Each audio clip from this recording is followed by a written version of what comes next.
3 राज्यों के विधानसभा चुनाव में मिली हार के बाद आईएनडीआईए गठबंधन में निराशा है, हताशा है, कांग्रेस के खिलाफ नाराजगी है और ऐसे में सवाल उठ रहा है कि 2024 का सेमीफाइनल माने जा रहे विधानसभा चुनाव में हार के बाद विपक्षी गठबंधन का क्या होगा। इस हार के बाद क्या कांग्रेस बैकफुट पर आ जाएगी और क्या कुछ साथी आईएनडीआईए गठबंधन को टाटा बाय बाय भी कर सकते हैं। इस रिपोर्ट में देखिए।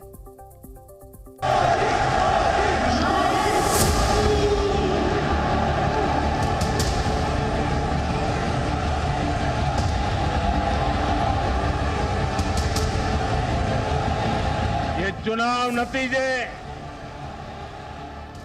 कांग्रेस और उसके घमंडिया गठबंधन के लिए भी बहुत बड़ा सबक है।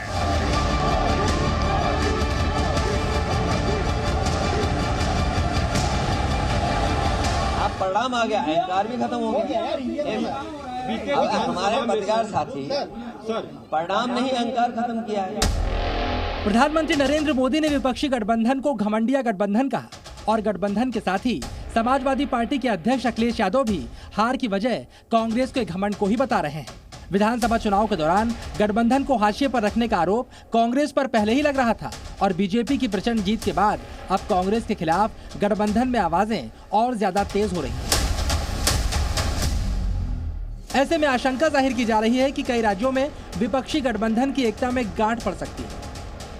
सबसे पहले नंबर आता है उत्तर प्रदेश का, जिसमें समाजवादी पार्टी विधानसभा चुनाव के दौरान भी कांग्रेस के खिलाफ मुखर दिखी थी। अखिलेश यादव खुलकर कांग्रेस को कोस रहे थे, क्योंकि एक तरफ कांग्रेस ने गठबंधन धर्म को नहीं निभाते हुए समाजवादी पार्टी को सीटों में हिस्सेदारी नहीं दी और दूसरी तरफ समाजवादी पार्टी में सेंधमारी भी कर दी। अब परिणाम आ गया, अहंकार भी खत्म हो गया। हमारे पत्रकार साथी परिणाम नहीं अहंकार खत्म किया है। मुझे उम्मीद है कि आने वाले समय में फिर रास्ता निकलेगा, क्योंकि देश के लिए लोकतंत्र बचाना, संविधान बचाना ये महत्वपूर्ण है। और अब चुनाव के नतीजों के बाद गठबंधन के दूसरे दल भी कांग्रेस को इसीलिए कोस रहे हैं। ना वो छत्तीसगढ़ बचा सके, ना वो मध्य प्रदेश वापस जीत सके और ना वो राजस्थान दोबारा जीत पाए।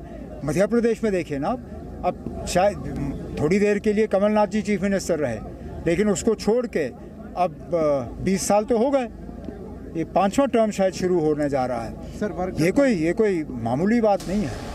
ऐसे में सवाल उठता है, क्या यूपी में समाजवादी पार्टी अलग रास्ता अपना सकती है, क्योंकि अखिलेश कांग्रेस से पहले ही नाराजगी जाहिर कर चुके हैं। कांग्रेस की नजर भी समाजवादी पार्टी के कोर मुस्लिम वोट बैंक पर है। ऐसे में अगर गठबंधन छोड़ने में फायदा दिखा तो अखिलेश शायद पीछे न हटे। इधर बिहार में कभी विपक्षी एकता के सूत्रधार रहे नीतीश कुमार भी हाशिए पर चल रहे हैं। कांग्रेस पर अनदेखी का आरोप नीतीश कुमार पहले ही लगा चुके हैं। बीजेपी भी जेडीयू को लगातार कमजोर करने के मिशन में लगी है। नीतीश कुमार इसलिए भी नाराज हैं क्योंकि कांग्रेस ने उन्हें विपक्षी एकता का चेहरा नहीं बताया। ऐसे में सवाल उठ रहा है, फायदा देकर क्या नीतीश कुमार फिर से पाला बदल लेंगे। मुश्किल पश्चिम बंगाल में भी कम नहीं, क्योंकि यहाँ पर ममता बनर्जी 3 राज्यों के नतीजों को बीजेपी की जीत की जगह कांग्रेस की हार बताकर अपने तेवर दिखा चुकी हैं। पश्चिम बंगाल में भी लोकसभा सीटों का बंटवारा आसान नहीं।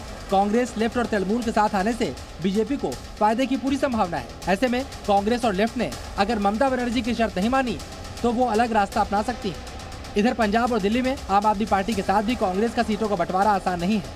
ऐसे में ईडी की जांच का सामना कर रहे अरविंद केजरीवाल भी अलग राह चुन लें तो आश्चर्य नहीं होना चाहिए।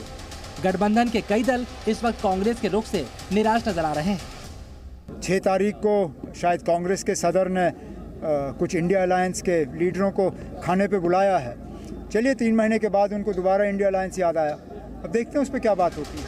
कुल मिलाकर ये हार विपक्षी गठबंधन के लिए सबसे बड़े खतरे की घंटी है और 6 दिसंबर को होने वाली बैठक में कांग्रेस इससे निपटने की रणनीति नहीं बना पाई तो आने वाले वक्त में चुनौतियां और ज्यादा बढ़ सकती हैं। ब्यूरो रिपोर्ट, जी मीडिया।